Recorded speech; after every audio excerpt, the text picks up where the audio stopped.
Hello and welcome to another edition of our ETF Insight series, where we chat with innovative leaders from the ETF and digital assets ecosystem. Today, I'm delighted to be joined by Justin Oliver, who is Chief Investment Officer at Canaccord Genuity Wealth Management. Justin, it's great to see you. Why don't we start with you telling us about your firm and what your role is there? Canaccord Genuity Wealth Management, the best way of describing us, really, we're a full service wealth manager, based in the UK. We've got AUM of approaching 35 billion as at the end of last year. And really, we offer a full range of investment services, from execution-only stockbroking all the way through to investment funds, which is really sort of my focus, advisory, stockbroking, portfolio management. What do I do? So my role as the CIO of our funds division is a relatively new one. So I sit on our asset allocation committee. I chair our portfolio construction committee, and most appropriate for today, I also sit on our ETF and passive investment committee. But what I'm trying to do now is just drive the growth in our funds area. We've got about 1 billion in our CG funds, and then basically want to increase that AUM figure. So that's what I do. That's a full plate.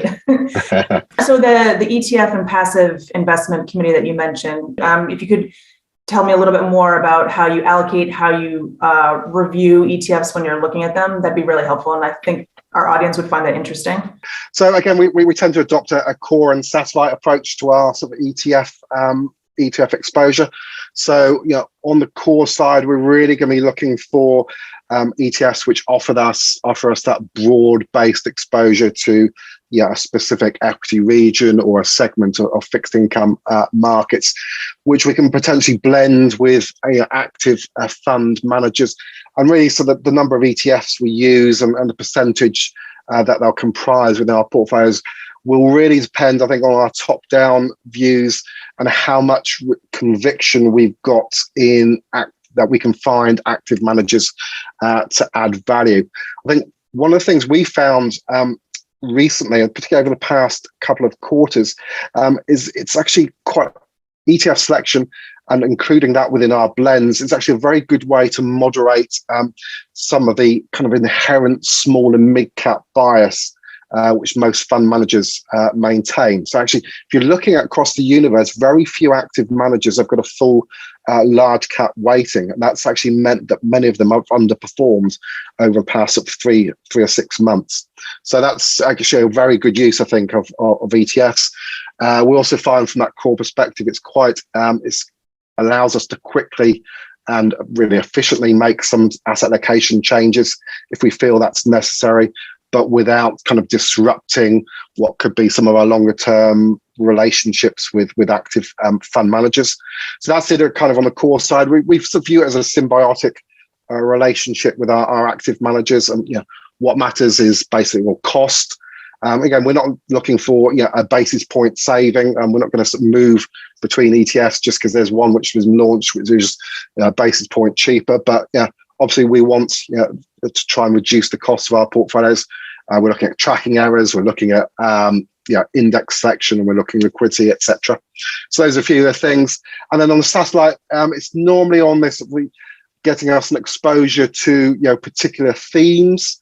So there, really, we're going to focus on things like theme purity, i.e., how much revenue are the underlying companies giving us from that particular theme that we're trying to get exposure to, what sort of liquidity constraints might there be, and obviously then in terms of diversification, both as at a portfolio level as a whole and actually underlying the ETF as a whole.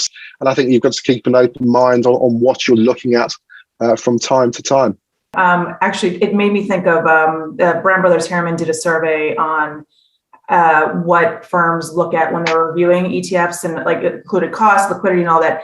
And actually, one of the things that came up in the top across Europe, Asia, and the US was issuer name, which didn't necessarily surprise me. But is that something that is the issuer name? Are you like, I have to have a large issuer versus a small issuer?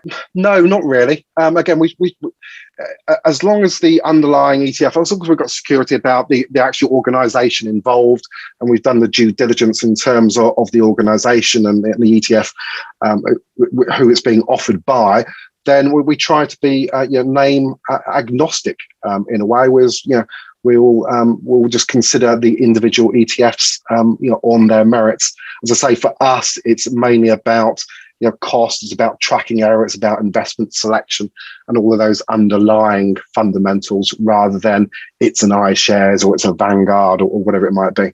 And so my last question for you, you talked about thematics. So, some of the hot topics in ETFs right now are thematics, crypto, and emerging markets specifically. China's and pretty much written up every day almost. What are your, it doesn't have to be, your answer doesn't have to be ETF specific, but are you looking at those areas, or is there a particular area of those that you're using right now?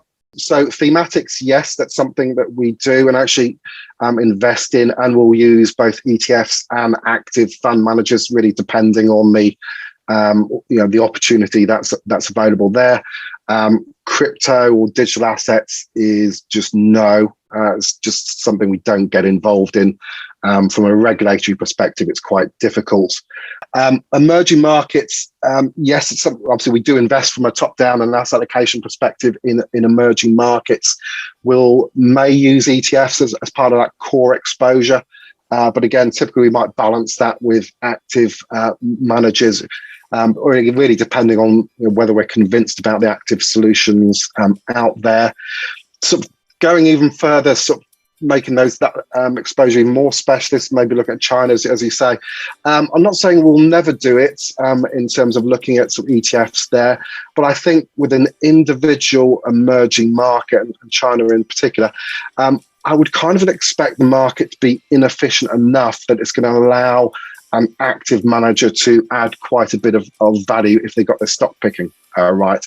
And actually probably as important, or even more importantly, be able to spot some of the dangers behind there in terms of the individual companies. Yeah, and that makes sense. I mean, one of the things I've heard from some other CIOs is that, particularly if you're looking at frontier markets, that's when that a lot of times they'll go towards an active manager versus a passive ETF, because they want that extra layer of scrutiny.